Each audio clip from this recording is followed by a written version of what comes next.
Me llamo Teresa Ruiz, tengo 68 años y durante 45 años de matrimonio creí conocer a mi esposo Ricardo como la palma de mi mano. Pensé que no había secretos entre nosotros, que habíamos compartido cada momento importante de nuestras vidas, cada alegría y cada dolor. Pero mientras estoy aquí sentada en el ático de nuestra casa, rodeada de objetos cubiertos de polvo y recuerdos empacados en cajas de cartón, me doy cuenta de que tal vez nunca conocí realmente al hombre con quien compartí casi media vida. Ricardo murió hace 3 semanas de un infarto masivo mientras trabajaba en el jardín, cuidando sus rosas amarillas favoritas. Fue una muerte súbita pero pacífica, me dijeron los médicos, sin sufrimiento prolongado. Una pequeña consolación para una viuda que ahora debe navegar por los restos de una vida compartida, decidiendo qué conservar, qué donar y qué simplemente dejar ir. El ático había sido siempre el dominio de Ricardo. Yo subía raramente, solo cuando necesitábamos las decoraciones navideñas o algún objeto específico que él guardaba aquí. Era su refugio personal, el lugar donde almacenaba sus herramientas de carpintería, sus libros de historia militar y esas cajas misteriosas que siempre decía que contenían cosas del trabajo o documentos importantes que tal vez necesitemos algún día. Pero hay un objeto en particular que siempre me había llamado la atención durante mis raras visitas a este espacio. Un baúl antiguo de madera oscura, reforzado con esquinas de metal negro, que descansa en la esquina más alejada del ático como un centinela silencioso guardando secretos ancestrales. El baúl es hermoso, claramente hecho a mano con una artesanía exquisita que habla de otra época. Su superficie está decorada con intrincados tallados de vides y flores, y aunque el tiempo ha oscurecido la madera, aún se puede apreciar la calidad superior de su construcción. Pero lo que siempre me había intrigado no era su belleza, sino el pesado candado de bronce que lo mantenía firmemente cerrado. Durante todos estos años, cada vez que le preguntaba a Ricardo sobre el baúl, su respuesta era siempre la misma. Teresa, mi amor, ese baúl contiene cosas del pasado que es mejor dejar enterradas. Algunas memorias son demasiado dolorosas para desenterrar. Y cuando yo insistía con curiosidad natural de esposa, él añadía con una sonrisa triste: confía en mí, cariño. No hay nada allí que te haga feliz saber. Son recuerdos de tiempos difíciles que prefiero mantener cerrados. Yo respetaba su dolor. Ricardo había perdido a toda su familia en un accidente automovilístico cuando era joven, o al menos eso me había contado cuando nos conocimos en 1979. Era huérfano, sin hermanos, sin padres, sin parientes cercanos. Ese trauma, pensaba yo, explicaba su reticencia a hablar sobre el pasado y su preferencia por vivir siempre mirando hacia adelante. Pero ahora, 3 semanas después de su funeral, mientras organizo sus pertenencias y trato de decidir qué hacer con cada objeto que marcó nuestra vida juntos, ese baúl me llama con una intensidad que no puedo ignorar. Es como si susurrara mi nombre desde su rincón oscuro, invitándome a descubrir finalmente los secretos que Ricardo protegió tan celosamente durante décadas. Esta mañana, después de 2 horas de clasificar fotografías familiares y cartas de condolencia, mis ojos se dirigieron inevitablemente hacia el baúl. La luz del sol de octubre se filtraba a través de la pequeña ventana del ático, creando un rayo dorado que parecía apuntar directamente hacia él, como una señal del destino. «¿Qué estás escondiendo, Ricardo?», murmuré en voz alta, dirigiéndome hacia el objeto que había sido prohibido durante tanto tiempo. Me acerqué lentamente, como si el baúl fuera un animal salvaje que podría asustarse y huir. Mis dedos temblaron ligeramente mientras tocaba la superficie tallada, sintiendo las ranuras y curvas que algún artesano anónimo había creado probablemente un siglo atrás. El candado era sólido y pesado, claramente diseñado para mantener fuera a curiosos como yo. Pero Ricardo había muerto, y con él su derecho a mantener secretos que podrían ser importantes para entender quién había sido realmente el hombre que amé. «Perdóname, mi amor», susurré, «pero necesito saber». Bajé al sótano donde Ricardo guardaba su caja de herramientas. Él siempre había sido meticuloso con sus herramientas, cada una en su lugar específico, cada una limpia y bien mantenida. Tomé un martillo pequeño y un cincel, herramientas que él había usado para proyectos de carpintería durante años, y subí de vuelta al ático, con el corazón latiendo como un tambor de guerra. Colocar el cincel contra el candado se sintió como un acto de traición, pero también como un acto de liberación. Durante 45 años, había sido la esposa obediente que respetaba los límites que su esposo establecía. Ahora, por primera vez, estaba a punto de cruzar la línea que él había dibujado tan claramente. El primer golpe resonó en el ático silencioso como un trueno. El candado era más fuerte de lo que había esperado, resistiendo mis intentos iniciales de romperlo. Pero la curiosidad que había estado creciendo durante décadas se había convertido en una determinación férrea. Golpe tras golpe, el metal comenzó a ceder. Mis manos sudaban y pequeñas astillas de metal volaban con cada impacto.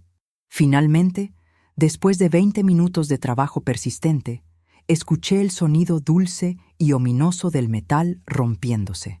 El candado se abrió con un clic suave, cayendo al suelo de madera con un ruido sordo que marcó el final de décadas de misterio y el comienzo de algo que cambiaría para siempre la forma en que veía mi vida con Ricardo. Mis manos temblaron mientras levantaba lentamente la pesada tapa del baúl. Las bisagras de metal crujieron con un sonido que no habían hecho en años, tal vez décadas. Un olor a olvido, polvo viejo, y algo que no podía identificar inmediatamente se escapó del interior como un suspiro liberado de una prisión temporal. Pero antes de continuar con lo que descubrí en ese baúl que cambiaría mi vida para siempre, me gustaría pedirles a quienes están siguiendo esta historia que verifiquen si ya están suscritos al canal. Y escriban en los comentarios, ¿desde dónde están viendo este video? Nos encanta saber hasta dónde llegan nuestras historias de misterios familiares. La primera cosa que vi cuando la tapa se abrió completamente fue una fotografía en blanco y negro, colocada cuidadosamente en la parte superior como si hubiera sido lo último que Ricardo había puesto allí antes de cerrar el baúl para siempre. Era una fotografía de Ricardo, pero un Ricardo que yo no reconocía. Era más joven, tal vez de 30 años, vestido con un traje elegante y sonriendo con una felicidad radiante que yo conocía bien porque era la misma sonrisa que me había dado durante nuestros mejores momentos juntos. Pero lo que me dejó sin aliento no fue ver a mi esposo joven, fue ver a la mujer hermosa que estaba a su lado, llevando un vestido blanco de novia, radiante de felicidad mientras Ricardo la sostenía en un abrazo amoroso. Y frente a ellos, sosteniendo las manos de ambos, había un niño pequeño de aproximadamente 5 años, con los mismos ojos oscuros de Ricardo y una sonrisa traviesa que hablaba de travesuras infantiles y amor familiar. Al reverso de la fotografía, escrito con la letra elegante de una mujer, estaba inscrito: «Para mi amado esposo y padre, con todo nuestro amor eterno, Elena y Miguel, junio 15, 1978». El mundo se detuvo a mi alrededor. La fecha era 1978. Yo conocí a Ricardo en enero de 1979. Según todo lo que él me había contado, había perdido a su familia en un accidente años antes de conocerme. Había sido viudo y padre, llorando la pérdida de su esposa e hijo, cuando nos encontramos en esa librería donde yo trabajaba y él venía a buscar libros sobre historia. Pero esta fotografía me decía una historia completamente diferente. Esta fotografía me decía que, en junio de 1978, apenas 6 meses antes de conocerme, Ricardo había estado casado y feliz con otra mujer y había tenido un hijo. Con manos que temblaban tanto que apenas podía sostener objetos, comencé a explorar más profundamente en el baúl. Había más fotografías, docenas de ellas, mostrando a Ricardo con Elena y Miguel en diversas etapas de la vida familiar. Fotos de cumpleaños, vacaciones familiares, primeras comuniones, días en la playa, noches de Navidad alrededor de un árbol decorado. En cada imagen, Ricardo parecía genuinamente feliz, completamente dedicado a esta mujer hermosa de cabello castaño y ojos gentiles, y a este niño que claramente lo adoraba. Había fotos donde Ricardo cargaba a Miguel en sus hombros, imágenes de él enseñándole al niño a andar en bicicleta, momentos capturados de un padre amoroso y dedicado. ¿Pero qué había pasado con esta familia? ¿Dónde estaban Elena y Miguel cuando Ricardo me conoció en 1979? ¿Había mentido sobre el accidente que supuestamente había matado a su familia? Continué excavando en el baúl y encontré documentos que me causaron aún más confusión. Certificados de matrimonio, certificados de nacimiento, documentos legales, todos confirmando que Ricardo Ruiz había estado casado con Elena Sandoval desde 1973 hasta... No había documentos de divorcio. No había certificados de muerte. En el fondo del baúl, envueltas cuidadosamente en papel de seda amarillento, encontré cartas. Docenas de cartas escritas en la misma letra elegante que había visto en el reverso de la fotografía de boda. Tomé la primera carta con dedos temblorosos y comencé a leer. Mi querido Ricardo, han pasado 3 meses desde que te fuiste, y Miguel pregunta por ti todos los días. Le digo que papá tuvo que irse a trabajar lejos, pero ¿cuándo vas a regresar?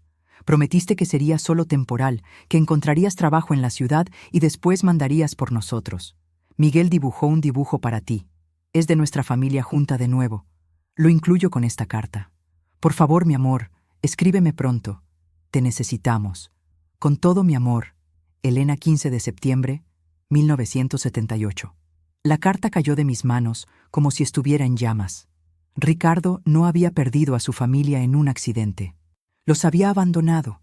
Había dejado a una esposa y un hijo esperando por él mientras construía una nueva vida conmigo.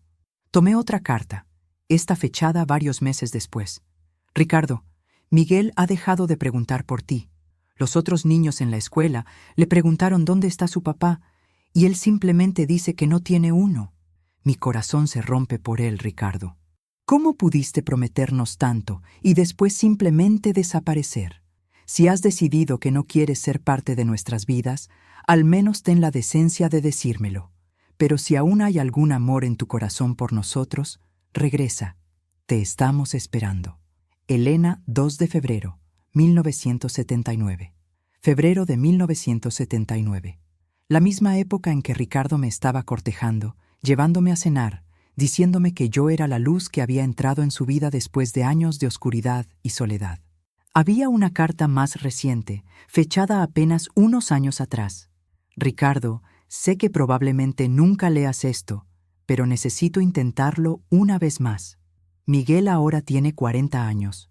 Se casó, tiene 2 hijos hermosos, nietos que nunca conocerás, pero aún se pregunta por qué su padre simplemente desapareció un día sin explicación. Yo me estoy muriendo, Ricardo. Cáncer. Los doctores me dan 6 meses. No te escribo para pedirte que regreses a mí. Es demasiado tarde para eso. Pero te ruego, por el amor que una vez dijiste sentir por nosotros, que contactes a Miguel. Dale la oportunidad de conocer a su padre antes de que sea demasiado tarde. Él merece esas respuestas que yo nunca pude darle. Elena, marzo, 2022. Apenas 2 años atrás. Elena había estado viva, tratando de reconectar a Ricardo con el hijo que había abandonado, mientras yo vivía felizmente ignorante de que mi esposo tenía una familia secreta que había estado buscándolo durante décadas. Me quedé sentada en el suelo del ático, rodeada de las evidencias de una vida que Ricardo había escondido de mí durante 45 años. Fotografías de una familia que él había amado y después abandonado. Cartas de una mujer que había pasado décadas esperando por respuestas que nunca llegaron. Documentos que probaban que el hombre que yo creía conocer tan bien había sido capaz de mentiras tan elaboradas y sostenidas que habían durado toda nuestra vida juntos. ¿Quién había sido realmente Ricardo? ¿El hombre amoroso y dedicado que conocí? ¿O el hombre que pudo abandonar a un niño de 5 años sin mirar atrás? ¿Era posible que ambos fueran verdad? Y más importante aún, ¿qué iba a hacer yo con este conocimiento que cambiaba todo lo que había creído sobre mi matrimonio y el hombre que había amado durante casi medio siglo? Las respuestas a esas preguntas iban a destrozar todo lo que pensé que sabía sobre mi vida, pero también me iban a llevar hacia una verdad que había estado esperando ser descubierta durante décadas. Para entender completamente el impacto devastador de lo que había descubierto en el baúl de Ricardo, necesito llevarlos de vuelta al comienzo de nuestra historia de amor, a esos primeros días mágicos de enero de 1979, cuando creí haber encontrado al hombre de mis sueños en la pequeña librería Páginas Perdidas, donde trabajaba como dependienta. Era un martes lluvioso por la tarde, cuando Ricardo entró por primera vez a la tienda, empapado por la tormenta de invierno que había azotado la ciudad durante 2 días. Llevaba puesto un abrigo gris que le quedaba ligeramente grande, como si hubiera perdido peso recientemente, y sus ojos oscuros tenían una melancolía que me llegó directo al corazón maternal que siempre había tenido. «Disculpe», me había dicho con voz suave pero quebrada, «¿tienen libros sobre historia militar? Específicamente sobre la Segunda Guerra Mundial». Su manera de hablar era formal, como si no estuviera acostumbrado a las conversaciones casuales, y había algo en su postura que sugería una soledad profunda. Yo tenía 23 años en ese momento. Había terminado recientemente mis estudios de literatura y trabajaba en la librería mientras decidía qué hacer con mi vida. «Por supuesto», le había respondido, guiándolo hacia la sección de historia. «¿Busca algo específico sobre la guerra? Cualquier cosa que me ayude a entender cómo las personas reconstruyen sus vidas después de perder todo», había dicho, y la tristeza en su voz era tan genuina que sentí el impulso inmediato de consolarlo. Durante las siguientes semanas, Ricardo se convirtió en un cliente regular. Venía cada martes y viernes, siempre comprando libros sobre historia, biografías de personas que habían superado tragedias, libros sobre resiliencia y comenzar de nuevo. Gradualmente, comenzamos a tener conversaciones más largas, y lentamente, con mucha gentileza de mi parte, comenzó a contarme fragmentos de su historia. Perdí a mi familia hace pocos años. Me había confiado una tarde mientras yo organizaba algunos libros nuevos. Un accidente automovilístico. Mi esposa y mi hijo pequeño. Los perdí a ambos de una sola vez. La manera en que había dicho esas palabras, con los ojos llenándose de lágrimas que luchaba por contener, me había partido el corazón.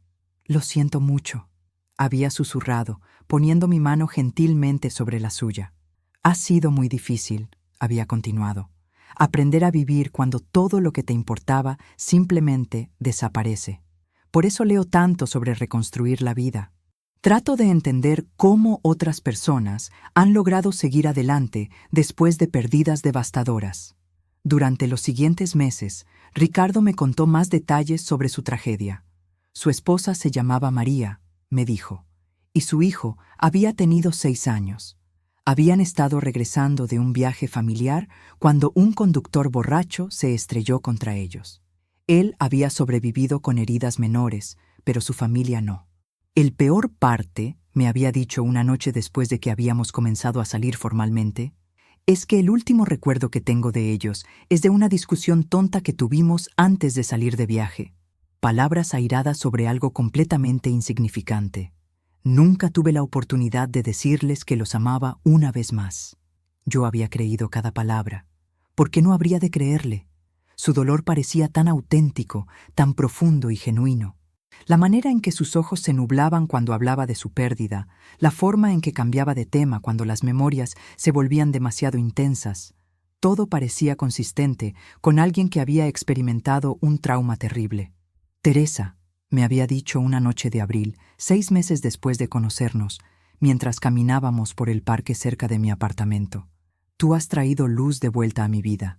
No pensé que fuera posible volver a sentir felicidad después de lo que pasó». «Ricardo», le había respondido, tocando su mejilla con ternura, «tu familia habría querido que fueras feliz. El amor que tuviste por ellos no desaparece porque encuentres amor nuevamente». «¿De verdad crees eso?», había preguntado, sus ojos buscando mi rostro como si yo fuera su salvación. «Estoy segura de ello», había dicho con toda la convicción de una joven de 24 años que creía en el poder sanador del amor verdadero. Nos casamos en septiembre de 1979, apenas 8 meses después de conocernos.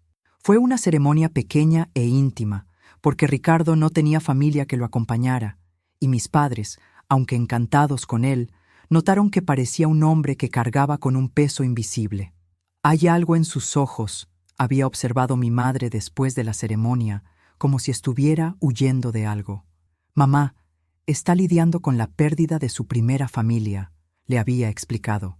Es natural que lleve esa tristeza consigo. Tal vez, había dicho mi madre, pero su expresión había permanecido preocupada.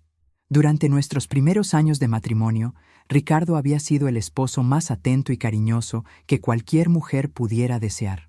Trabajaba como contador en una empresa pequeña, era responsable con el dinero, nunca llegaba tarde a casa y me trataba como si fuera lo más precioso en su mundo. Pero había pequeñas inconsistencias en su historia que yo había decidido ignorar en ese momento. Por ejemplo, ocasionalmente mencionaba detalles sobre su hijo perdido, que no coincidían con lo que había dicho anteriormente. Una vez dijo que el niño había tenido 6 años cuando murió. Otra vez mencionó que había tenido 5 años.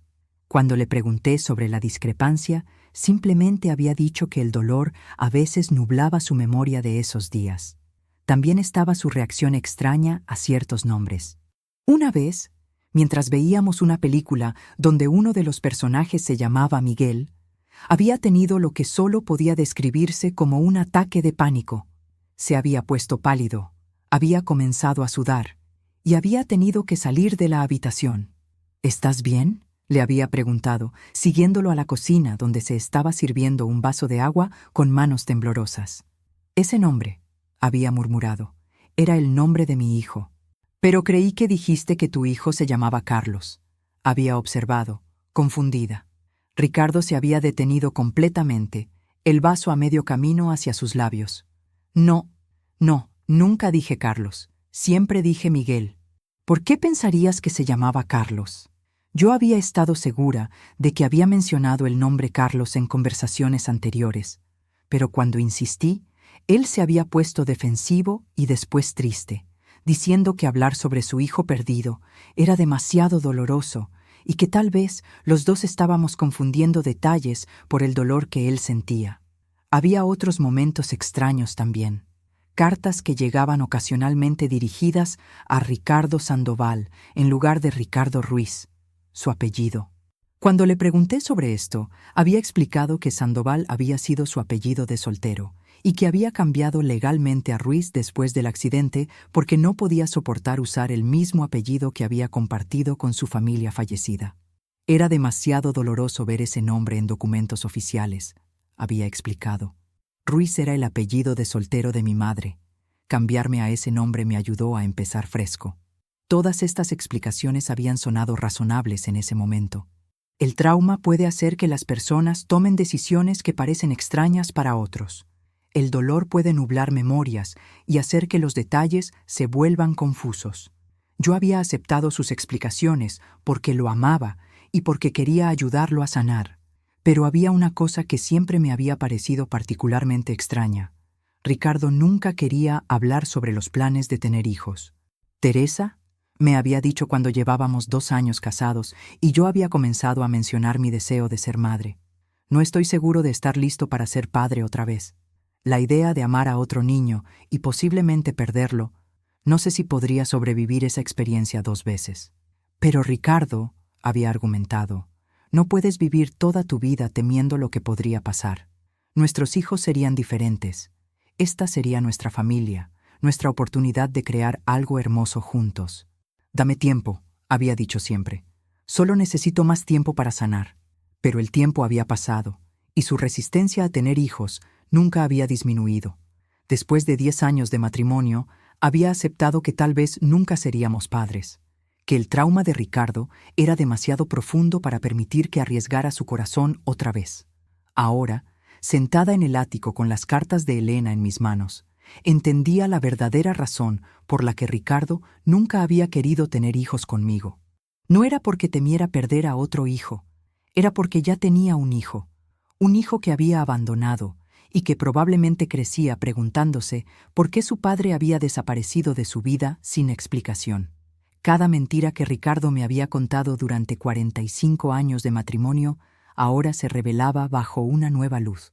El accidente que había matado a su familia había sido una fabricación completa. Su trauma por la pérdida había sido en realidad culpa por el abandono. Su necesidad de sanar había sido su manera de evitar enfrentar las responsabilidades que había dejado atrás. Pero ¿por qué había creado una mentira tan elaborada? ¿Por qué no había simplemente dicho que estaba divorciado? ¿Por qué había inventado muertes trágicas en lugar de admitir que había elegido abandonar a su familia? Revisé más cartas de Elena, buscando pistas sobre las circunstancias de la partida de Ricardo. En una carta fechada agosto de 1978, encontré parte de la respuesta. Ricardo, no puedo creer que hayas vaciado nuestra cuenta de ahorros y hayas desaparecido sin ni siquiera una nota de explicación. Miguel pregunta por ti cada día, y yo no sé qué decirle. ¿Cómo explico a un niño de 5 años que su padre simplemente decidió que no nos quería más? Los vecinos susurran cuando paso por la calle.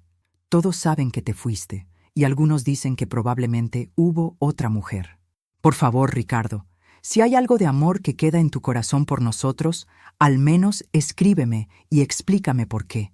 No por mí, sino por Miguel. Él merece saber por qué su papá lo abandonó.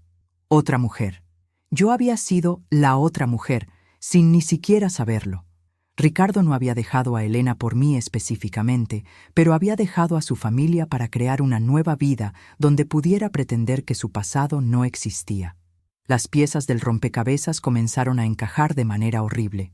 Ricardo había vaciado las cuentas de ahorros familiares, había desaparecido sin explicación, y había usado ese dinero robado para establecerse en una nueva ciudad donde nadie lo conocía. Había creado una identidad completamente nueva, completa con un apellido diferente y una historia trágica que explicaría cualquier comportamiento extraño y evitaría preguntas incómodas sobre su pasado. Y yo, ingenua y enamorada, había sido la cobertura perfecta para su nueva identidad. Una joven bibliotecaria sin sospechas que creería su historia de pérdida trágica y que lo ayudaría a mantener la fachada de un hombre rehaciéndose después de una tragedia. ¿Pero había realmente sido todo calculado desde el principio? ¿O había comenzado como una mentira de conveniencia que se había vuelto demasiado compleja para deshacer? ¿Había Ricardo realmente llegado a amarme durante nuestros 45 años juntos? ¿O había yo sido simplemente una herramienta útil para mantener su nueva identidad? Estas preguntas me atormentaban mientras continuaba leyendo las cartas de Elena. Había docenas de ellas, extendiéndose a lo largo de décadas, documentando no solo su dolor por el abandono, sino también la vida de Miguel mientras crecía sin su padre. Miguel ganó el concurso de ciencias de su escuela hoy, construyó un modelo del sistema solar, igual que tú solías hacer con él los domingos. Esperé todo el día por teléfono, pensando que tal vez de alguna manera habrías sabido y llamarías para felicitarlo. Pero el teléfono nunca sonó. Miguel se graduó de la secundaria con honores. Es tan inteligente, Ricardo, igual que tú. Va a estudiar ingeniería. Sé que estarías orgulloso de él si lo conocieras ahora. Miguel se casó hoy. Es un hombre bueno y fuerte, a pesar de crecer sin su padre. Su esposa, Carmen, es maravillosa. Me preguntó sobre ti, sobre el abuelo que sus hijos nunca conocerán. No supe qué decirle. Cada carta era un puñal en mi corazón, no solo por el dolor obvio de Elena, sino por el conocimiento de que durante todos esos momentos importantes en la vida de Miguel, graduaciones, bodas, nacimientos de nietos, Ricardo había estado conmigo, viviendo como si su pasado no existiera. La última carta que encontré era la más devastadora de todas. Estaba fechada apenas 6 meses atrás, 3 meses antes de la muerte de Ricardo. Ricardo, los doctores dicen que me quedan semanas, tal vez días. El cáncer ha progresado más rápido de lo que esperábamos. Antes de morir, necesito que sepas que te perdono por abandonarnos. He cargado con ira durante décadas, pero al final de la vida, la ira es demasiado pesada para cargar. Pero también necesitas saber que Miguel nunca te perdonó. Está enojado, Ricardo, profundamente enojado por la forma en que lo abandonaste. Pero debajo de esa ira, sé que todavía hay amor. Todavía hay un niño pequeño que quiere saber por qué su papá se fue. Si alguna vez lees esto, si alguna vez decides que quieres conocer al hombre extraordinario en que se convirtió nuestro hijo, por favor contáctalo. No por mí. Será demasiado tarde para mí. Pero por él. Dale la oportunidad de tener un padre, aunque sea al final de tu vida. Con amor y perdón, Elena P.D. Incluyo la dirección y número de teléfono de Miguel. Espero que tengas el valor de usarlos. Al final de la carta había información de contacto para Miguel Sandoval, junto con una fotografía reciente de él con su familia. Era un hombre de mediana edad con los mismos ojos oscuros de Ricardo, rodeado por una esposa hermosa y dos niños pequeños que se parecían tanto a Ricardo cuando era joven que no había duda de que eran sus nietos. Ricardo había tenido nietos, nietos que nunca conoció, niños que nunca supieron que tenían un abuelo que vivía a solo 3 horas de distancia de ellos. La fecha en la carta de Elena era de marzo de 2024. Ricardo había muerto en septiembre de 2024. Eso significaba que había recibido esta carta, había sabido que Elena estaba muriendo, había sabido que tenía la oportunidad de reconectarse con Miguel y había elegido no hacer nada. Incluso al final, Ricardo había elegido mantener su secreto en lugar de enfrentar las consecuencias de sus acciones. Pero ¿por qué había guardado todas estas cartas? ¿Por qué las había mantenido durante décadas si nunca había tenido intención de responder? ¿Era posible que parte de él quisiera reconectarse pero simplemente no había tenido el valor de hacerlo? Estas preguntas me llevaban a una realización aún más perturbadora. Si Elena había muerto recientemente y si Miguel había estado buscando a su padre, entonces probablemente no sabía que Ricardo había muerto. Probablemente aún estaba esperando, tal como Elena había esperado durante décadas, por alguna señal de que su padre se preocupaba lo suficiente como para hacer contacto. ¿Qué responsabilidad tenía yo ahora? ¿Debía contactar a Miguel y decirle que su padre había muerto? ¿Debía mantener el secreto de Ricardo incluso después de su muerte? ¿O tenía la obligación de dar a Miguel las respuestas que había estado buscando durante toda su vida? Las decisiones que tomara en los próximos días no solo afectarían mi propia comprensión de quién había sido Ricardo, sino que también determinarían si Miguel obtendría finalmente la clausura que había estado buscando durante 46 años. Después de 3 días de no poder dormir, obsesionada con las cartas de Elena y las fotografías de la familia que Ricardo había abandonado, tomé una decisión que cambiaría el curso de todo lo que creía saber sobre mi vida. Necesitaba respuestas, y la única manera de obtenerlas era confrontando a las personas que habían conocido a Ricardo durante todos estos años. Mi primera parada fue la casa de Andrés, el hermano menor de Ricardo, quien vivía a solo 20 minutos de nuestra casa. Andrés había sido una presencia constante en nuestras vidas durante 40 años. Asistía a todas nuestras celebraciones familiares. Había sido el padrino de boda en nuestra ceremonia, y siempre había hablado de Ricardo como si fuera no solo su hermano, sino su héroe personal.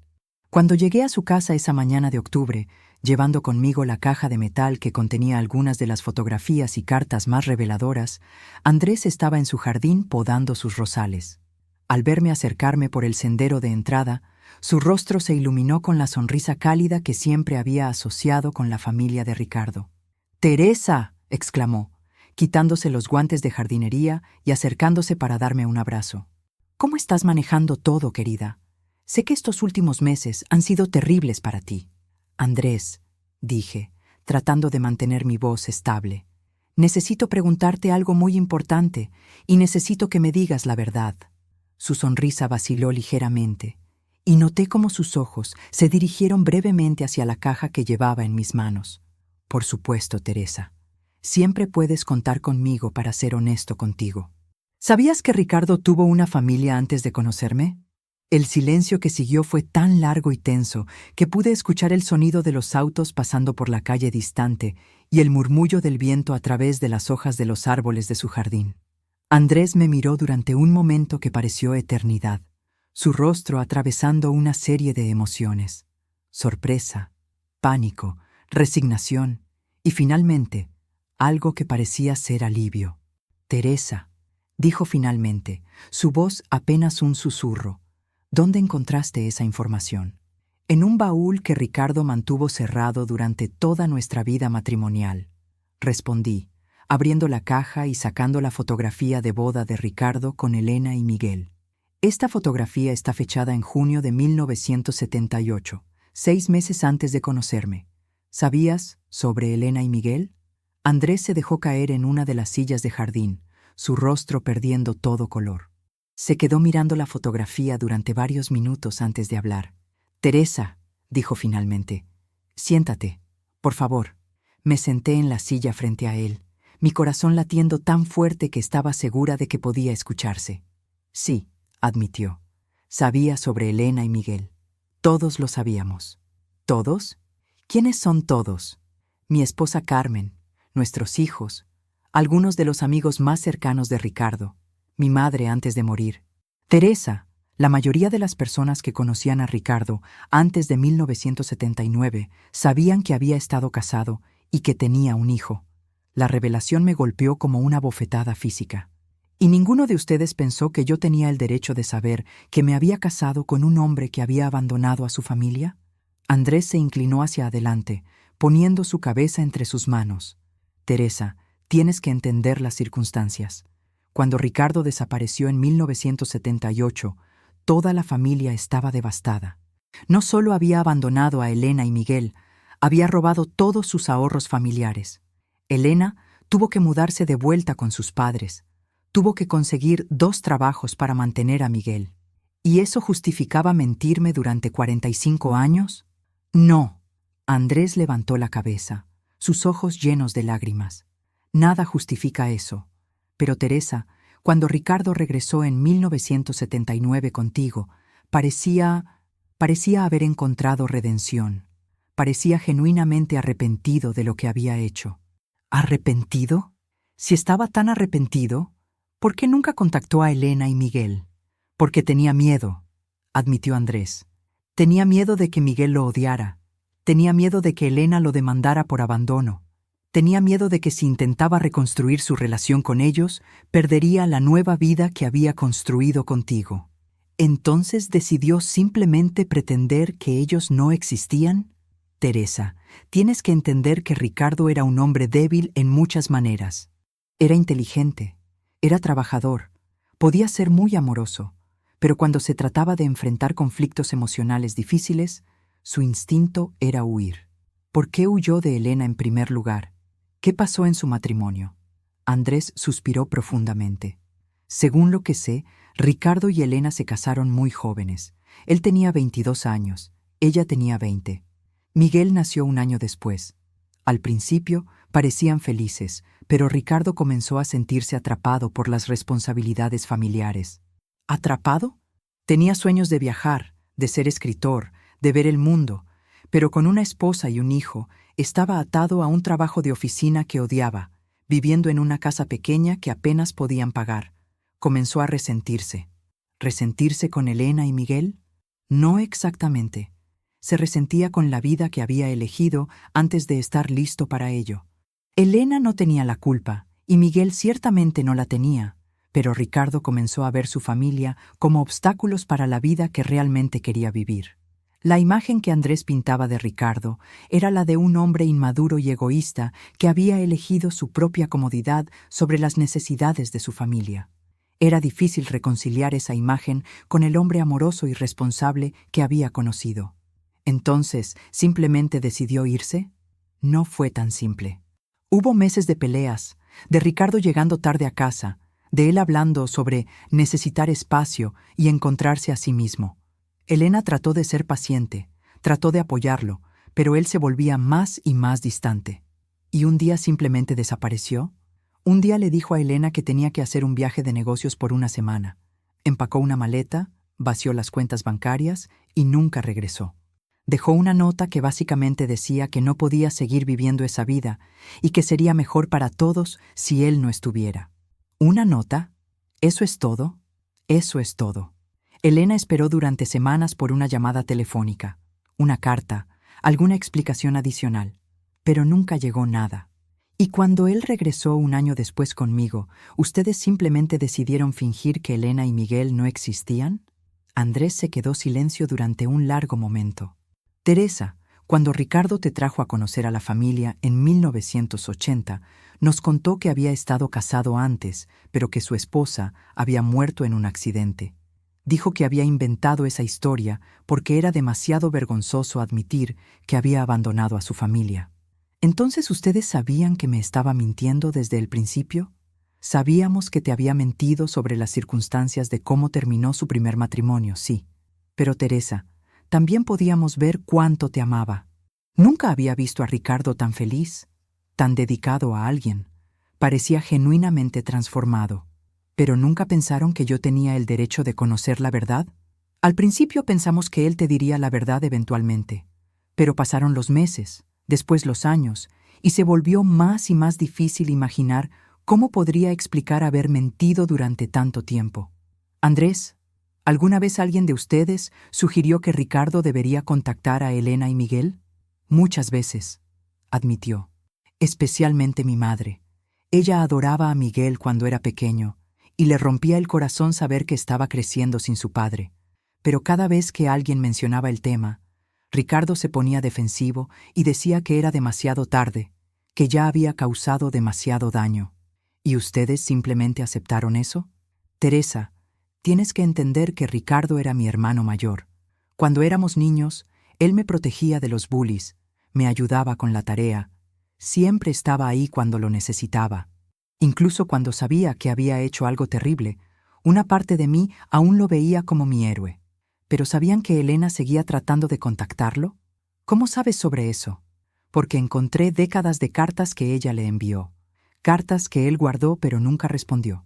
Andrés cerró los ojos, como si la información fuera físicamente dolorosa de escuchar. No sabía sobre las cartas específicamente, pero sí sabía que Elena había estado tratando de encontrarlo durante años. Mi madre mantenía contacto ocasional con la madre de Elena y sabíamos que Miguel había estado haciendo preguntas sobre su padre. ¿Y nunca le dijeron a Ricardo que su hijo lo estaba buscando? Se lo dijimos, varias veces. Pero él siempre decía que Miguel estaría mejor sin él, que ya había causado suficiente daño. Incluso cuando Miguel se casó, incluso cuando tuvo hijos. Teresa, ¿cómo sabes sobre los nietos? Porque Elena siguió escribiendo cartas hasta el año pasado. Describió toda la vida de Miguel, su graduación, su matrimonio, el nacimiento de sus hijos. Ricardo tenía nietos que nunca conoció. Andrés comenzó a llorar abiertamente. Dios mío, Teresa, no sabía que Elena había seguido escribiendo hasta tan recientemente. ¿Sabías que Elena estaba enferma? ¿Que murió hace pocos meses? ¿Elena murió? La shock en su voz parecía genuina. Según su última carta, murió de cáncer a principios de este año. Le escribió a Ricardo pidiendo que contactara a Miguel antes de que fuera demasiado tarde, pero él nunca respondió. Teresa, te juro que no sabía sobre la enfermedad de Elena. Si lo hubiera sabido, habría presionado más a Ricardo para que hiciera contacto. Andrés, ¿conoces la dirección actual de Miguel? ¿Por qué preguntas? Porque él no sabe que Ricardo murió. Probablemente aún está esperando por alguna respuesta de su padre. ¿No crees que merece saber la verdad? Andrés me miró durante un largo momento, claramente luchando con emociones conflictivas. Teresa, entiendo por qué quieres contactar a Miguel. Entiendo que sientes que le debes respuestas. Pero, ¿has considerado las consecuencias? Miguel ha vivido 46 años creyendo que su padre simplemente no se preocupaba lo suficiente por él como para hacer contacto. ¿Realmente crees que saber que Ricardo estuvo leyendo las cartas de su madre durante décadas, pero eligiendo no responder, lo hará sentir mejor? ¿Crees que debería mantener el secreto, incluso después de la muerte de Ricardo? Creo, dijo Andrés cuidadosamente, que deberías considerar dejar el pasado enterrado. Ricardo está muerto. Elena está muerta. Miguel ha construido una vida sin ellos. ¿Por qué abrir heridas viejas que tal vez nunca sanarán completamente? Su respuesta me frustró profundamente. Andrés, ¿estás tratando de proteger la memoria de Ricardo o estás tratando de proteger a Miguel? Estoy tratando de protegerte a ti, respondió. Teresa, si contactas a Miguel, toda la comunidad va a saber que Ricardo te mintió durante 45 años. Van a saber que viviste toda tu vida matrimonial basada en una mentira. ¿Realmente quieres que esa sea la forma en que la gente recuerda tu matrimonio con Ricardo? Era una consideración que no había anticipado. Mi reputación, el legado de mi matrimonio, la forma en que la gente me vería si descubrían que había estado viviendo una mentira durante décadas. ¿Y qué hay de Miguel?, pregunté. ¿Qué hay de lo que él merece saber? Miguel es un extraño para ti, Teresa. Es hijo de Ricardo, sí, pero no es tu responsabilidad. Tu responsabilidad es hacia ti misma y hacia tu propia paz mental. Dejé la casa de Andrés sintiéndome más confundida que cuando había llegado. Su consejo de dejar el pasado enterrado resonaba con mi deseo de proteger la memoria del hombre que había amado, pero también me parecía profundamente egoísta. Esa tarde decidí hablar con Carmen, la esposa de Andrés, para ver si ella tenía una perspectiva diferente. Carmen siempre había sido una mujer práctica y directa, y esperaba que me diera consejo más claro. Pero cuando llegué a su trabajo en la escuela primaria donde enseñaba segundo grado, su reacción fue aún más defensiva que la de Andrés. Teresa, me dijo, después de que le mostré las mismas fotografías y cartas. Andrés me dijo que habías descubierto el secreto de Ricardo. Francamente, siempre esperé que este día llegaría eventualmente. Entonces, ¿por qué nunca me dijiste nada? Porque no era mi lugar hacerlo. El matrimonio entre tú y Ricardo era entre ustedes dos. Si él eligió no contarte sobre su pasado, esa era su decisión. ¿Pero no pensaste que yo tenía el derecho de saber? Carmen suspiró. Teresa, ¿qué habrías hecho si hubieras sabido la verdad en 1979? ¿Habrías roto el compromiso? ¿Habrías insistido en que Ricardo contactara a Elena y Miguel antes de casarse contigo? La pregunta me hizo parar. ¿Qué habría hecho yo si hubiera sabido que Ricardo había abandonado a una esposa e hijo? No lo sé, admití. Exactamente. Y Ricardo probablemente tampoco lo sabía. Tal vez tuvo miedo de que si te contaba la verdad, lo perderías. ¿Eso justifica 45 años de mentiras? No, respondió Carmen, pero explica por qué las mentiras continuaron. Cada año que pasaba, hacía más difícil confesó la verdad. Carmen, ¿alguna vez conociste a Elena y Miguel? Los conocí brevemente hace muchos años. Elena era una mujer dulce, muy paciente. Miguel era un niño adorable, muy inteligente. Lo que Ricardo les hizo fue imperdonable. Entonces, ¿por qué nadie hizo nada para detenerlo? ¿Cómo qué? ¿Deberíamos haber llamado a Elena y contarle dónde estaba Ricardo? ¿Deberíamos haberte dicho la verdad contra los deseos de Ricardo? Teresa, no eran nuestros secretos para revelar. Pero ahora que Ricardo está muerto, ¿no crees que Miguel merece saber que su padre murió? Carmen me miró durante un largo momento. Teresa, déjame preguntarte algo. Si fueras Miguel, después de 46 años de silencio de tu padre, ¿realmente querrías saber que él había estado recibiendo cartas de tu madre durante décadas, pero había elegido nunca responder? ¿O preferirías continuar creyendo que tal vez él nunca supo cómo encontrarte? Era otra perspectiva que no había considerado. Tal vez la verdad no sería un regalo para Miguel. Tal vez sería otra herida más profunda que la primera. Pero mientras regresaba a casa esa tarde, cargando el peso de todas estas conversaciones y consejos contradictorios, no podía escapar de una pregunta fundamental. ¿Tenía yo el derecho moral de tomar esa decisión por Miguel? ¿Y si él había estado esperando toda su vida por respuestas que yo ahora tenía el poder de darle, pero estaba eligiendo retenerlas para proteger mi propia comodidad? Las respuestas no eran claras, pero sabía que la decisión que tomara en los próximos días determinaría no solo mi propio futuro, sino posiblemente el futuro de un hombre que había estado esperando durante casi medio siglo por una explicación que su padre nunca tuvo el valor de darle. Después de las conversaciones frustrantes con Andrés y Carmen, regresé a casa más determinada que nunca a descubrir toda la verdad sobre la vida secreta de Ricardo. Sus consejos de dejar el pasado enterrado me habían parecido más como intentos de proteger la reputación de un hombre muerto que genuina preocupación por mi bienestar o el de Miguel. Esa noche, regresé al baúl con una linterna más potente y comencé una búsqueda más sistemática de cualquier pista adicional que pudiera haberme perdido en mi examen inicial. Había estado tan impactada por las fotografías y las cartas de Elena que no había explorado completamente el fondo del baúl. Debajo de un montón de recibos viejos y documentos de trabajo, mis dedos tocaron algo que parecía ser una pequeña caja de metal. Era del tamaño aproximado de una caja de zapatos para niños, pero mucho más pesada, y tenía una cerradura pequeña que claramente había sido forzada en algún momento. Cuando abrí la caja, encontré algo que me hizo jadear audiblemente. Un segundo juego de llaves, estas más nuevas que las llaves domésticas que había encontrado anteriormente. Una de las llaves tenía una etiqueta pequeña pegada con la letra meticulosa de Ricardo. Banco Central, caja 247. Ricardo había tenido una caja de seguridad.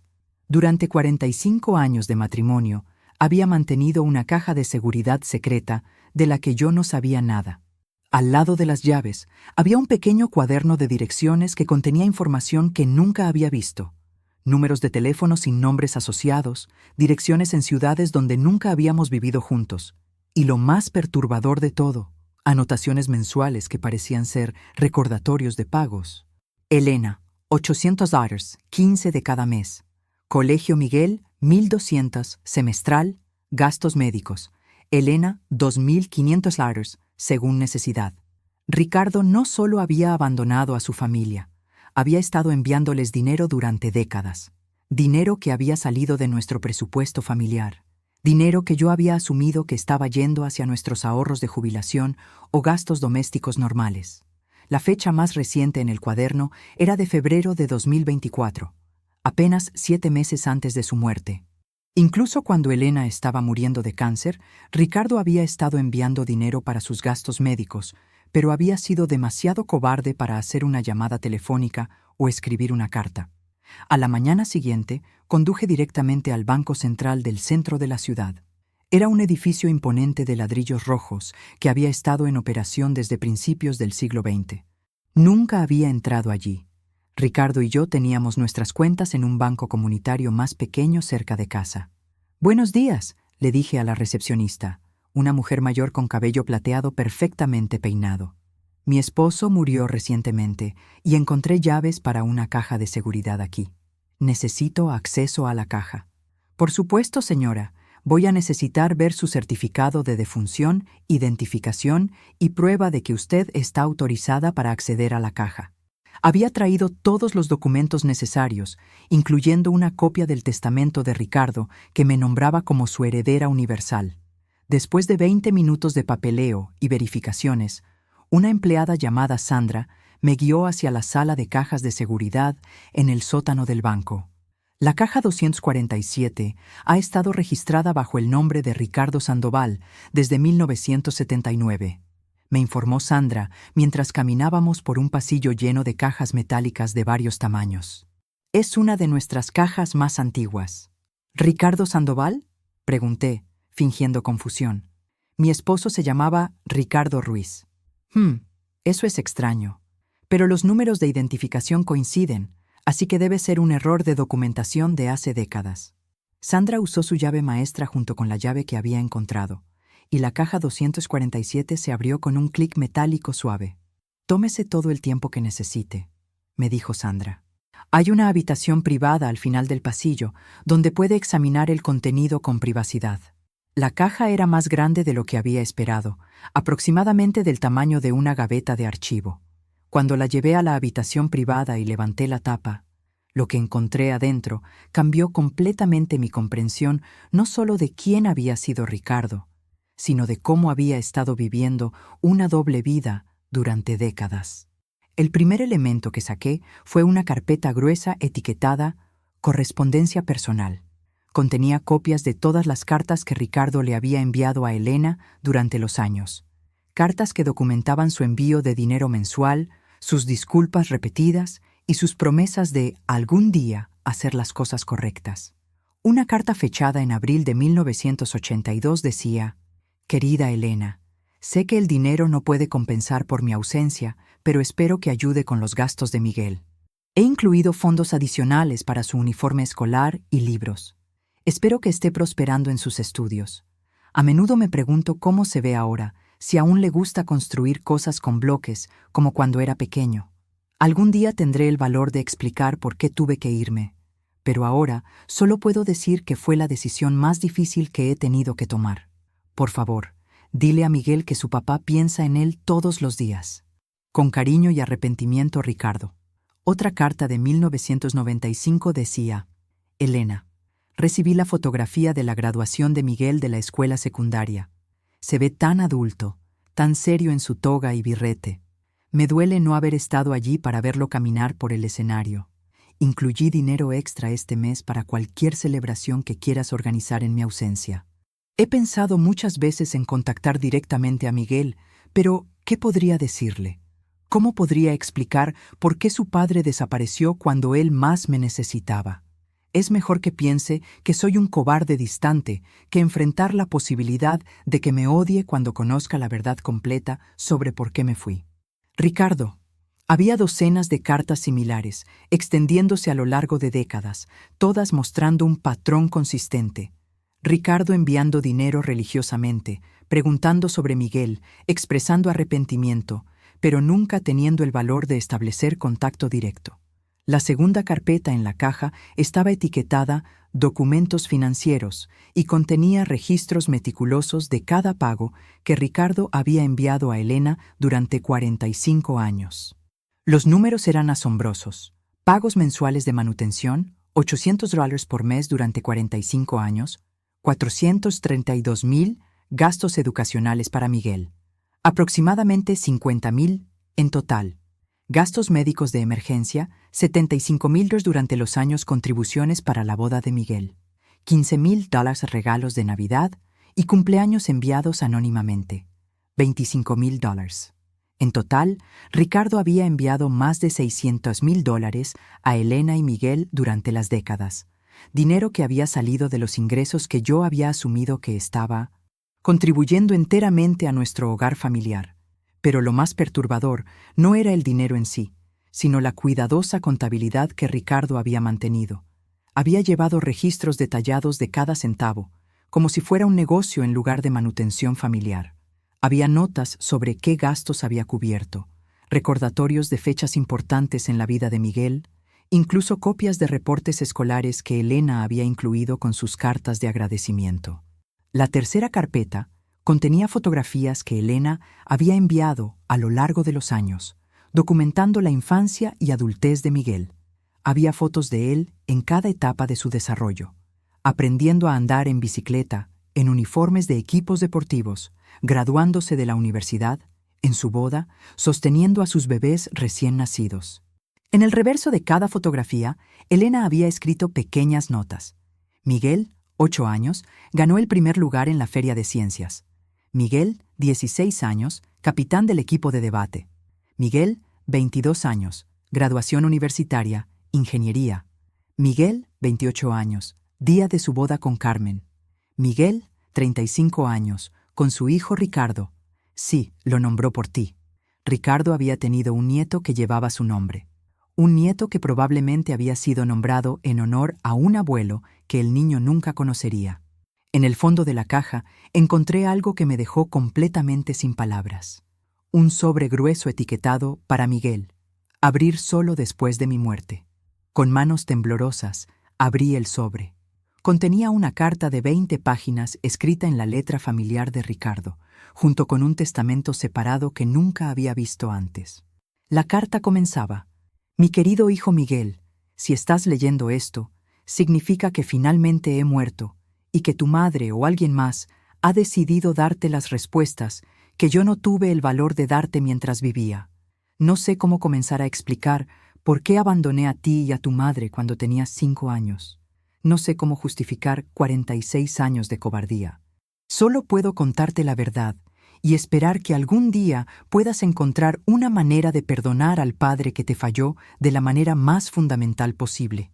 Cuando te dejé en 1978, no fue porque no te amaba. Te amaba más de lo que pensé que era posible amar a otro ser humano. Tampoco fue porque no amara a tu madre. Elena era una mujer extraordinaria, paciente y fuerte, y dedicada a nuestra pequeña familia. Te dejé porque era un cobarde que se asustó por las responsabilidades de ser esposo y padre.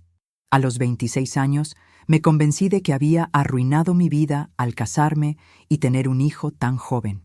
Veía a otros hombres de mi edad que eran solteros, que viajaban, que parecían libres, y me resentí con las elecciones que había hecho. Era egoísta y estúpido, Miguel. Cambié una vida llena de amor genuino por una libertad que resultó ser vacía y sin sentido. Durante todos estos años, he enviado dinero para ayudar con tus gastos, pero sé que el dinero nunca puede reemplazar la presencia de un padre. He seguido tu vida a través de las cartas y fotografías que tu madre me enviaba. He celebrado tus logros desde la distancia. He llorado por no poder estar allí para consolarte durante los momentos difíciles. Y he vivido con el conocimiento constante de que soy responsable de un daño que nunca puede ser completamente reparado. Construí una nueva vida con una mujer maravillosa llamada Teresa, quien nunca supo sobre ti o tu madre. Ella no tuvo la culpa de mis mentiras. Durante 45 años, le mentí sobre mi pasado porque tenía miedo de que me dejara si supiera la verdad sobre el tipo de hombre que realmente era. Miguel, si alguna vez tienes la oportunidad de conocer a Teresa después de mi muerte, por favor sé gentil con ella. Ella descubrirá que vivió toda su vida matrimonial basada en una mentira, y eso va a ser devastador para ella. No sabía que yo tenía un hijo. No sabía que había estado enviando dinero a mi familia anterior. Ella merece tu compasión, no tu ira. En este sobre también encontrarás un testamento que dejé específicamente para ti. He establecido una cuenta separada que contiene $300,000, dinero que he estado ahorrando durante años con la esperanza de algún día dártelo en persona. Es tuyo por derecho, como compensación parcial por todos los años que no estuve presente en tu vida. Miguel, no espero tu perdón. No lo merezco. Pero espero que puedas encontrar paz sabiendo que no pasó un día durante todos estos años en que no pensara en ti, en que no me arrepintiera de la decisión que tomé cuando eras pequeño. Eres el mejor de mí, hijo mío. Según las fotografías y cartas de tu madre, te convertiste en el hombre que yo nunca tuve el valor de ser, responsable, dedicado a tu familia, fuerte en maneras que yo nunca fui. Si tienes hijos, ámalos mejor de lo que yo te amé. Permanece con ellos.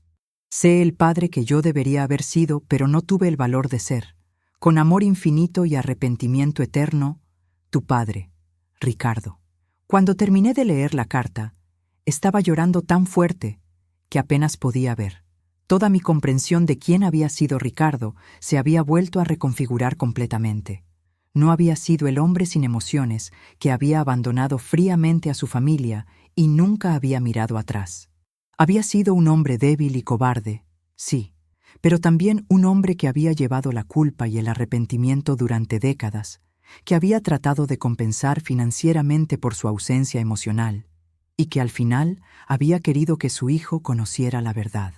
El testamento separado confirmaba la existencia de una cuenta bancaria con $300,000 destinados específicamente para Miguel, junto con instrucciones detalladas sobre cómo contactarlo y entregarle tanto el dinero como la carta. Mientras salía del banco esa tarde, llevando conmigo copias de todos los documentos que había encontrado en la caja de seguridad, sabía que ya no tenía opción sobre si contactar a Miguel o no. Ricardo había tomado esa decisión por mí. Había dejado instrucciones específicas para que Miguel fuera contactado después de su muerte, y había establecido un legado financiero que legalmente le pertenecía. Pero más que eso, había quedado claro que Miguel merecía saber que su padre había pensado en él todos los días durante 46 años. Había seguido su vida desde la distancia y había muerto queriendo que su hijo supiera que el abandono había sido el resultado de la cobardía, no de la falta de amor. La pregunta ahora no era si debía contactar a Miguel, sino cómo iba a encontrar el valor para llamarlo y cambiar su comprensión de quién había sido su padre, igual como mi comprensión de quién había sido mi esposo había cambiado para siempre. Pero estaría preparada para las emociones complejas y posiblemente dolorosas que esa conversación traería para ambos. ¿Y cómo reaccionaría Miguel al saber que había tenido un padre que lo había amado desde la distancia durante toda su vida, pero que había sido demasiado cobarde para decírselo?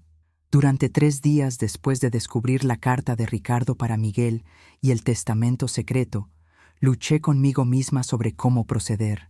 Había pasado noches enteras despierta, leyendo y releyendo las instrucciones que Ricardo había dejado, tratando de reunir el valor para hacer la llamada telefónica que cambiaría la vida de Miguel para siempre.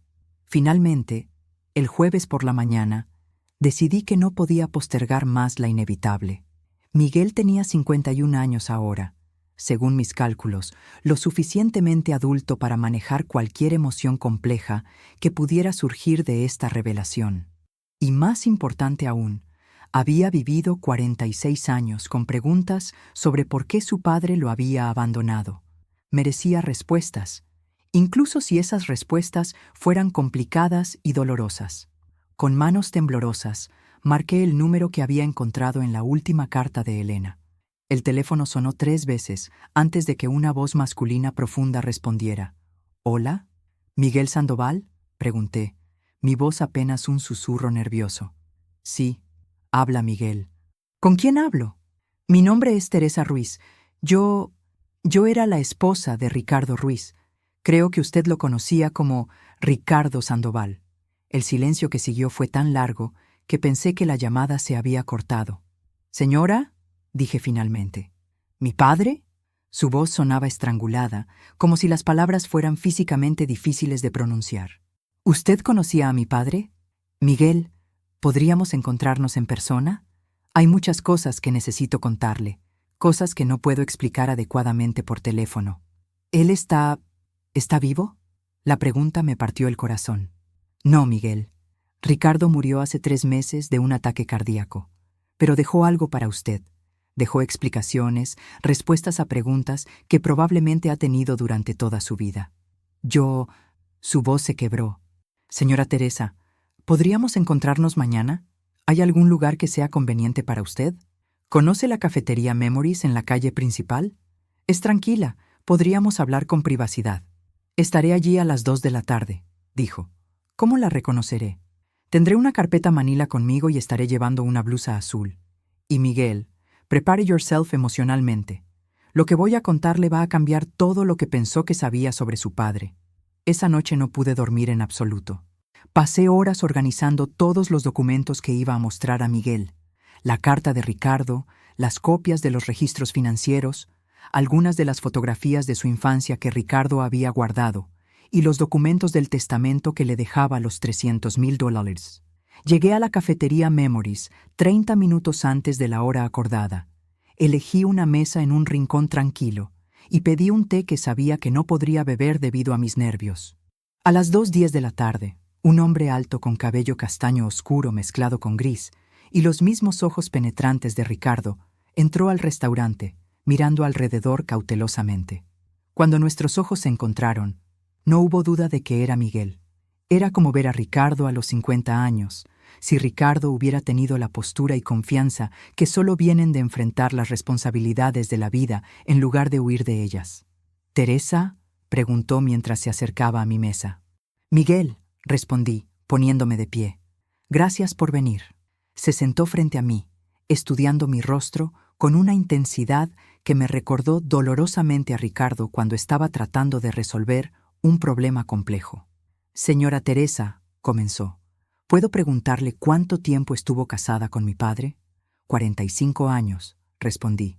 Nos casamos en septiembre de 1979. 1979, murmuró, y pude ver los cálculos corriendo por su mente. Eso fue menos de un año después de que él desapareció de nuestras vidas. Miguel, antes de continuar, necesito que entienda algo muy importante. Durante todos nuestros años de matrimonio, yo no sabía que su padre había estado casado antes. Me dijo que había perdido a su esposa e hijo en un accidente automovilístico. Miguel se enderezó bruscamente. ¿Qué? Descubrí la verdad sobre usted y su madre solo después de su muerte, cuando finalmente abrí un baúl que él había mantenido cerrado durante toda nuestra vida matrimonial. ¿Así que usted no sabía sobre nosotros durante 45 años? No tenía idea. Miguel, su padre me mintió sobre su existencia durante décadas. Pero ahora que sé la verdad, necesito contarle cosas sobre él que lo ayudarán a entender por qué tomó las decisiones que tomó. Miguel se inclinó hacia adelante, sus manos entrelazadas sobre la mesa. «Señora Teresa, he pasado 46 años preguntándome qué hice mal para hacer que mi padre desapareciera. He pasado mi vida entera preguntándome si fui un niño problemático, si no fui lo suficientemente bueno, si de alguna manera causé que él decidiera que no nos quería más. Mi corazón se rompió por este hombre que había cargado con culpa infantil durante décadas. Miguel, Nada de lo que pasó fue culpa suya. Usted era un niño de 5 años. Su padre tomó decisiones de adulto que no tenían nada que ver con usted o con su madre. Entonces, ¿por qué se fue? Tomé una respiración profunda y comencé a contarle toda la historia. Cómo había encontrado el baúl, las cartas de Elena, los registros financieros y, finalmente, la caja de seguridad con la carta dirigida específicamente a él. Su padre estuvo enviándoles dinero durante 45 años, le expliqué, mostrándole copias de los registros financieros. Más de $600,000 en total. Pagó por su educación, contribuyó a los gastos médicos de su madre, incluso envió dinero para su boda. Miguel estudió los documentos con incredulidad creciente. ¿Él estaba enviando dinero todo este tiempo? Sí. Y más que eso, estuvo siguiendo su vida a través de las cartas y fotografías que su madre le enviaba. Tenía fotografías de cada etapa importante de su vida: graduaciones, su matrimonio, el nacimiento de sus hijos. ¿Sabía sobre mis hijos? Sabía sobre sus hijos. De hecho, cuando su madre le escribió que había nombrado a su hijo mayor Ricardo, su padre lloró. Guardó esa carta por separado, como si fuera especialmente preciosa para él. Las lágrimas comenzaron a formar en los ojos de Miguel. Nombré a mi hijo por él porque a pesar de todo, una parte de mí aún esperaba que algún día regresara. Pensé que tal vez, si sabía que tenía un nieto que llevaba su nombre... Miguel, dije gentilmente, necesito mostrarle algo más. Saqué la carta de 20 páginas que Ricardo había escrito para él y la puse sobre la mesa. Su padre escribió esto específicamente para usted. Quería que lo recibiera después de su muerte, cuando finalmente tuviera el valor de dejar que usted conociera toda la verdad. Miguel tomó la carta con manos que temblaban visiblemente. ¿Puedo leerla ahora? Por supuesto. Tómese todo el tiempo que necesite. Mientras Miguel leía la carta de su padre, pude ver cada emoción atravesando su rostro. Dolor, ira, confusión y, gradualmente, algo que parecía ser comprensión. Ocasionalmente se detenía para secarse los ojos, y en un punto tuvo que poner la carta sobre la mesa porque estaba llorando demasiado para continuar leyendo. Cuando finalmente terminó, se quedó sentado en silencio durante varios minutos, mirando fijamente las páginas. 46 años, murmuró finalmente. 46 años pensé que me había abandonado porque no me quería. Su padre lo amaba profundamente, Miguel. Era demasiado cobarde para demostrárselo de la manera correcta, pero lo amaba. ¿Por qué no pudo simplemente llamarme? ¿Por qué no pudo escribirme directamente en lugar de enviar dinero en silencio? Porque tenía miedo de que usted lo odiara. Tenía miedo de que si intentaba reconectarse, usted lo rechazaría y no podía soportar esa posibilidad. Pero el rechazo no habría sido peor que el silencio, dijo Miguel, su voz llena de frustración. Al menos, si me hubiera contactado, habría sabido que se preocupaba. Su padre no era un hombre fuerte emocionalmente, Miguel. Era inteligente, trabajador, podía ser muy amoroso, pero cuando se trataba de enfrentar situaciones emocionales difíciles, su instinto era huir. ¿Y usted nunca sospechó nada durante 45 años? Hubo momentos extraños, inconsistencias en su historia, reacciones emocionales que no entendía completamente, pero lo amaba. Y cuando alguien ama a una persona, tiende a racionalizar las cosas que no entiende. Miguel asintió lentamente. Mi madre lo amaba también. Hasta el final, lo amaba. En sus últimas semanas, cuando el cáncer la estaba consumiendo, aún hablaba de él con cariño. Decía que esperaba que fuera feliz, donde quiera que estuviera. Su madre era una mujer extraordinaria, Miguel. A través de sus cartas pude ver cuánto lo amaba a usted y cuán fuerte era al criarlo sola. ¿Él preguntaba por mí en sus cartas? Constantemente. Quería saber sobre sus calificaciones escolares, sus intereses, sus amigos. Celebraba sus logros desde la distancia y se preocupaba cuando su madre mencionaba que usted estaba pasando por momentos difíciles. Pero nunca fue lo suficientemente valiente para decírmelo directamente. No, y esa fue su gran tragedia. Vivió 46 años sabiendo que había cometido el error más grande de su vida, pero siendo demasiado orgulloso o temeroso para arreglarlo. Miguel miró hacia la última página de la carta de su padre. Dice aquí que dejó dinero para mí. $300,000. Sí, está en una cuenta bancaria separada. Los documentos están todos aquí, junto con instrucciones sobre cómo transferir los fondos a su nombre. No quiero su dinero, dijo Miguel inmediatamente. No después de todos estos años. Miguel, comprendo su ira, pero su padre ahorró ese dinero específicamente para usted durante años. Era su manera de tratar de compensar por todas las cosas que no pudo darle mientras crecía. ¿Y qué hay de usted? ¿Cómo se siente al saber que estuvo casada con un hombre que le mintió durante décadas? Era la pregunta que había estado temiendo, pero sabía que merecía una respuesta honesta. Me siento traicionada, admití. Me siento engañada, pero también me siento triste por él, porque vivió una vida llena de secretos y culpa. Y me siento triste por usted, porque perdió 46 años con un padre que realmente lo amaba. ¿Pero no está enojada conmigo? ¿Por existir? ¿Por ser la razón por la cual su esposo le mintió? Miguel, dije firmemente, usted no es responsable de las mentiras de su padre. Usted era un niño cuando todo esto comenzó. Si voy a estar enojada con alguien, es con Ricardo por elegir mentiras en lugar de honestidad. Miguel se inclinó hacia atrás en su silla, procesando todo lo que había escuchado. ¿Sabe qué es lo más raro de todo esto? ¿Qué? Que finalmente entiendo por qué he tenido tanto miedo durante toda mi vida de no ser un buen padre para mis propios hijos. Subconscientemente, creo que siempre he tenido miedo de convertirme en él, de abandonar a mis hijos como él me abandonó a mí. Pero no se convirtió en él, observé. Según todo lo que su madre escribió en sus cartas, usted se convirtió en exactamente el tipo de padre que él debería haber sido. ¿Puedo preguntarle algo, Teresa? Por supuesto. ¿Qué va a hacer ahora? ¿Con esta información, con saber que su matrimonio se basó en una mentira? Era una pregunta para la cual aún no tenía una respuesta completa. Honestamente no lo sé, admití. Parte de mí está furiosa con Ricardo por las mentiras. Pero otra parte de mí entiende que él era un hombre imperfecto que tomó decisiones terribles cuando era joven y después no supo cómo arreglarlas. ¿Cree que me habría gustado? Si nos hubiéramos conocido mientras él estaba vivo, creo que se habría sentido increíblemente orgulloso del hombre en que se convirtió.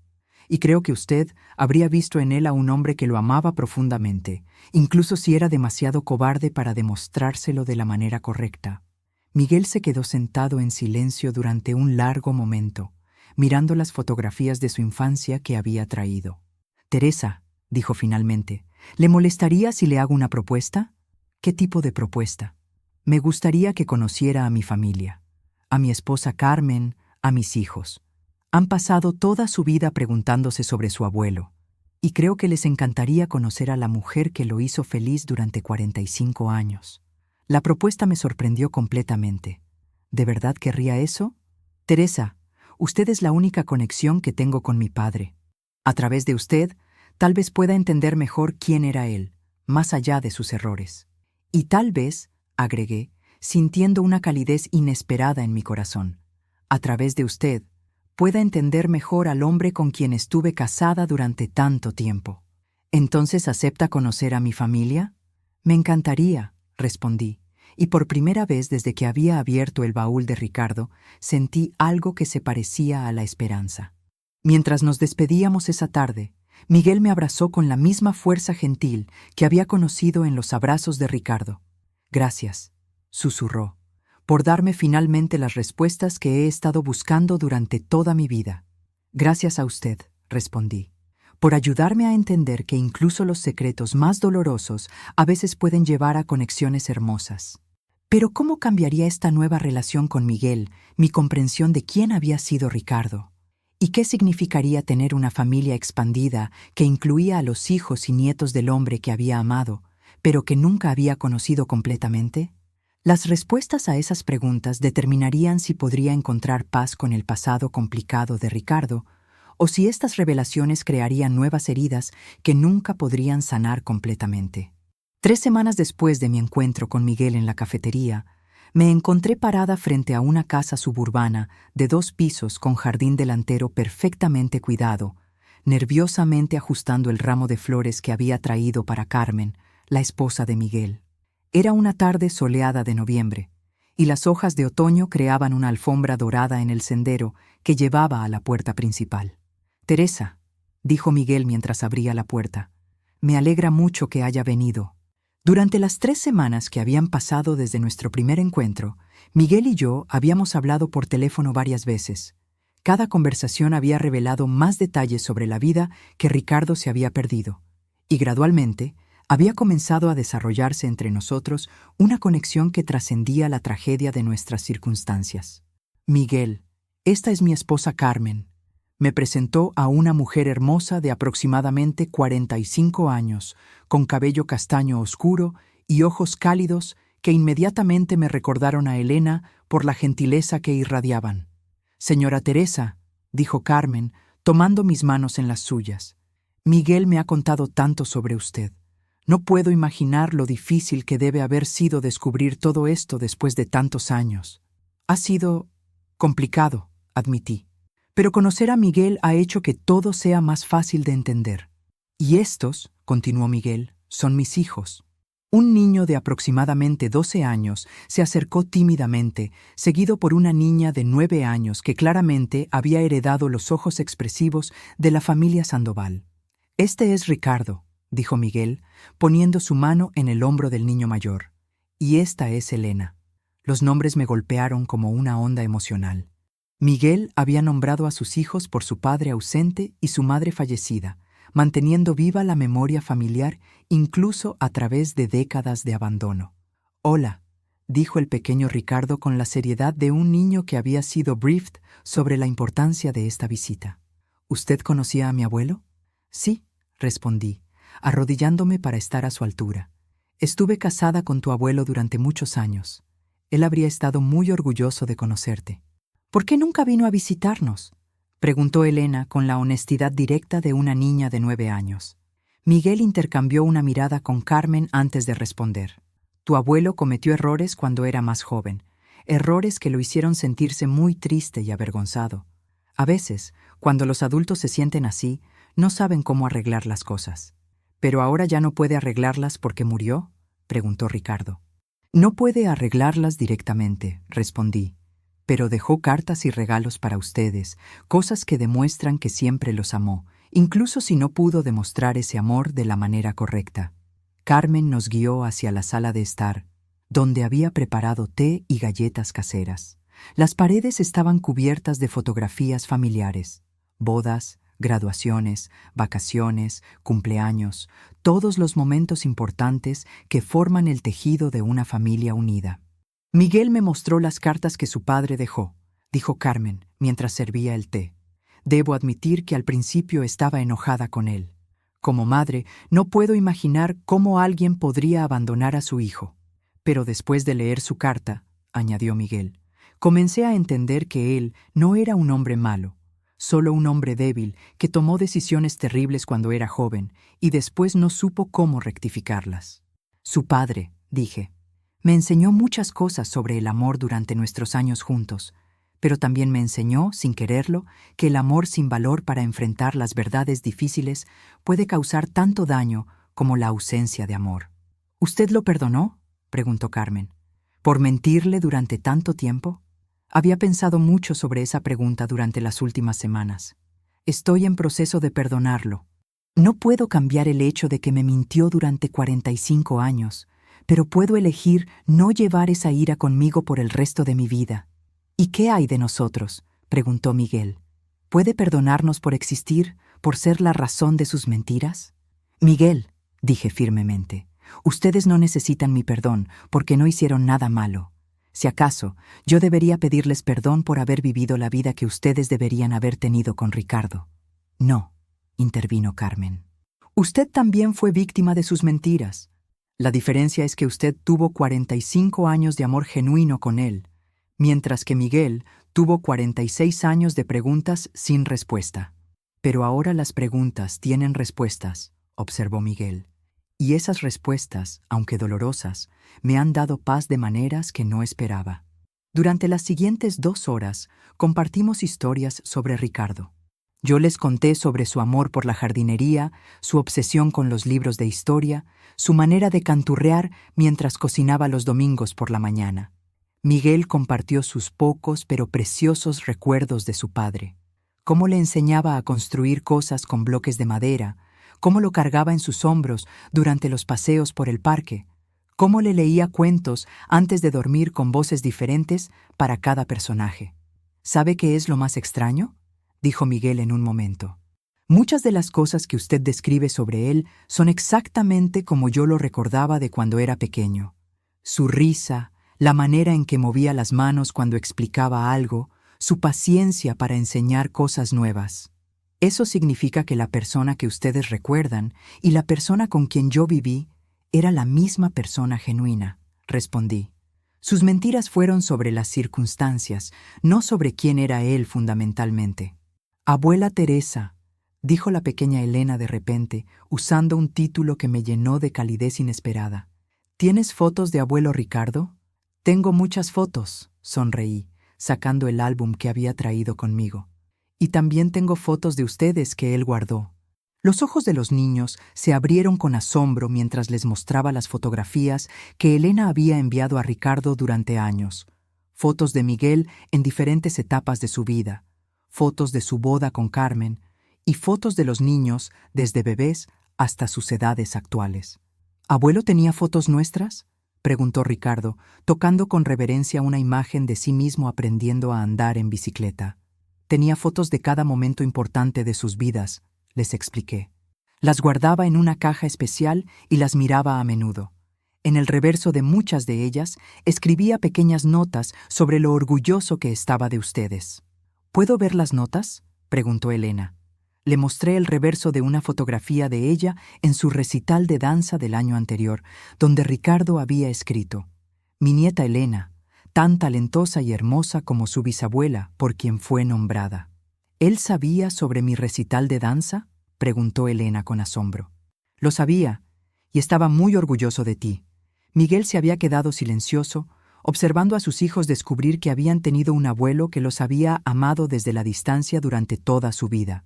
Teresa, dijo finalmente, hay algo que quiero proponerle. ¿Qué es? Quiero que acepte el papel que Ricardo nunca tuvo el valor de tomar. Quiero que sea parte oficial de nuestra familia. La propuesta me tomó completamente por sorpresa. ¿Qué quiere decir exactamente? Quiero que sea la abuela que estos niños nunca tuvieron la oportunidad de conocer por parte de Ricardo. Quiero que Carmen tenga la suegra amorosa que habría tenido si Ricardo hubiera sido lo suficientemente valiente para mantener unida a su familia. Y quiero tener la madre sustituta que perdí cuando tenía 5 años. Las lágrimas comenzaron a correr por mis mejillas. Miguel, ¿estás seguro? Yo no soy realmente parte de su familia biológica. La familia, intervino Carmen, no siempre se trata de biología. A veces se trata de amor, de elección, de decidir cuidarse mutuamente a pesar de las circunstancias complicadas. Además, agregó Miguel con una sonrisa, técnicamente, usted fue la madrastra que nunca supe que tenía durante 46 años. Eso nos hace familia por matrimonio, ¿no? ¿Los niños estarían bien con eso?, pregunté mirando a Ricardo y Elena. Sí, gritó Elena. Nunca tuve abuela antes. Y yo quiero saber más cosas sobre abuelo Ricardo, agregó el pequeño Ricardo. Durante los meses que siguieron, gradualmente me integré en la vida de la familia de Miguel de maneras que nunca había anticipado. Asistía a los recitales de danza de Elena, a los juegos de béisbol de Ricardo, a las cenas familiares dominicales, donde lentamente construía el tipo de relación que Ricardo y Miguel deberían haber tenido durante décadas. Miguel finalmente aceptó el dinero que Ricardo había dejado para él, pero lo usó de una manera que habría hecho orgulloso a su padre. Estableció un fondo universitario para sus hijos y donó una parte significativa a una organización que ayuda a niños cuyos padres han abandonado a sus familias. Si algo bueno puede salir de los errores de mi padre, me dijo, es ayudar a otros niños que están pasando por lo que yo pasé. 6 meses después de nuestro primer encuentro, estábamos todos reunidos en el cementerio donde Ricardo estaba enterrado. Era su cumpleaños y habíamos decidido visitarlo juntos por primera vez como familia completa. Los niños habían traído dibujos que habían hecho para su abuelo, y Miguel había escrito una carta que leyó en voz alta. Papá, finalmente te encontré, o más precisamente, Encontré las respuestas que había estado buscando durante toda mi vida. Quiero que sepas que te perdono por irte y que entiendo por qué tuviste miedo de regresar, pero también quiero que sepas que me perdí conocer a un padre que me amaba, y tú te perdiste conocer al hijo extraordinario que crié mamá y al hombre en que me convertí. Tus nietos son increíbles, papá. Ricardo es inteligente y bondadoso, igual que tú debiste ser a su edad. Elena es talentosa y fuerte, igual que la Elena por quien fue nombrada. Habríamos sido una familia hermosa si hubieras tenido el valor de quedarte. Pero aquí está lo extraordinario. A través de Teresa, finalmente tenemos una familia hermosa. Ella nos ha dado el amor de abuela que los niños nunca tuvieron y me ha dado la figura maternal que perdí cuando tenía 5 años. En cierto sentido, tu última mentira, mantenerla en secreto de nosotros, resultó ser tu último regalo. Nos trajiste a Teresa, incluso si ninguno de nosotros lo sabía hasta ahora. Descansa en paz, papá. Tu familia está completa ahora. Mientras regresábamos del cementerio, Elena tomó mi mano. Abuela Teresa, me preguntó, ¿crees que abuelo Ricardo puede vernos desde el cielo? Creo que sí, mi amor. ¿Crees que está feliz de que seamos una familia ahora? Creo que está más feliz de lo que nunca se permitió estar cuando vivía. Esa noche, mientras organizaba las fotografías en mi casa, ahora nuestras fotografías, que incluían no solo 45 años de memorias con Ricardo, sino también nuevas memorias con la familia que él me había dado sin saberlo, reflexioné sobre las lecciones complicadas que había aprendido. Había descubierto que es posible amar a alguien profundamente y aún así no conocerlo completamente. Había aprendido que los secretos, incluso aquellos guardados por amor, pueden causar daño durante generaciones. Pero también había aprendido que a veces las traiciones más dolorosas pueden llevarnos a las conexiones más hermosas. Ricardo me había mentido durante 45 años sobre la existencia de Miguel, pero al hacerlo, había preservado involuntariamente la posibilidad de que algún día, después de su muerte, su primera familia y su segunda familia pudieran encontrarse y crear algo nuevo y hermoso juntos. No podía perdonar completamente sus mentiras, pero podía estar agradecida por los regalos inesperados que habían resultado de ellas. Un hijo que nunca había tenido, una nuera que se había convertido en una hija verdadera, y 2 nietos que llenaban mi vida de propósito y alegría. Algunos secretos, cuando finalmente salen a la luz, destruyen todo lo que tocaran, pero otros, como descubrí, pueden convertirse en puentes inesperados hacia tipos de amor que nunca habríamos imaginado posibles. Ricardo había muerto llevándose sus secretos, pero había dejado atrás algo más valioso que la verdad. Había dejado las piezas de 2 familias rotas que podían ser recombinadas en algo nuevo, algo más fuerte, algo más hermoso de lo que cualquiera de las 2 familias originales podría haber sido por sí sola. Y tal vez esa había sido su intención más profunda todo el tiempo. Tal vez el baúl cerrado con llave no había sido un refugio para secretos vergonzosos, sino una cápsula del tiempo esperando el momento perfecto para unir los mundos que él había mantenido separados durante tanto tiempo. En el final, Ricardo nos había dado a todos exactamente lo que más necesitábamos, la oportunidad de convertirnos en la familia que siempre deberían haber sido, pero que solo podría existir después de que sus secretos finalmente fueran revelados.